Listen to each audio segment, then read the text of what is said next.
ప్రభుత్వాలు మారినప్పుడు విధానాలు మారాలి కూడా. అయితే అది రాష్ట్ర ప్రయోజనాలకు ఉండాలి, భవిష్యత్ తరాలకు ప్రయోజనం ఉండాలి. ఇప్పుడు చంద్రబాబు గారు ఏమంటారు, ఈ గుంటల రోడ్లు పోడ్చడం, పద్దాక ఈ రోడ్లన్నిటిని వేయటం ఇవన్నీ కష్టమవుతుంది కాబట్టి ఓ టోల్ గేట్లు పెట్టేసి ఆ ఖర్చులు వాళ్ళే భరించేటట్టు, తద్వారా అది మెయింటైన్ చేయడం, లైక్ జాతీయ రహదారులు. ఇది విజన్ అంటున్నాం కదా. అట్లాగే నగరాల్లో ఉన్నటువంటి రోడ్లను కూడా బాగు చేయించి ఆ రోడ్లకి సంబంధించి కాంట్రాక్టర్కి ఇచ్చేసి ఆ రోడ్లలో షాపులో పెడతారా, లేకపోతే ఆ రోడ్లలో బోర్డులో పెడతారా, ప్రచార బోర్డులో పెడతారా, అది వాళ్ళకే ఇస్తామంటాం. అంటే ఇది విజన్ అంటున్నాం కదా. అంటే దాని ఖర్చుని వాళ్లే చూసుకునేటట్టు. Very good. అది విజన్ అయినప్పుడు ప్రభుత్వ వైద్య కళాశాలలు, ప్రభుత్వ పోర్టులు వచ్చినప్పుడు ఇది ఖర్చే కాదు, ముందు ఖర్చు పెట్టాం, దానికి ఆదాయం కూడా ప్రభుత్వానికి వస్తుంది కదా.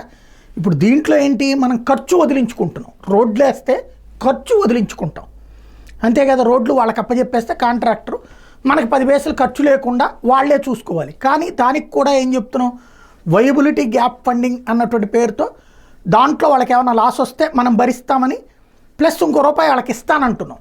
కానీ మనకి దాదాపుగా ఒక 200 కోట్లు అవుతుంది అనుకుంటే వాళ్ళకి 50 ఇస్తాం, 150 కోట్లు మిగిలింది అనుకుంటా.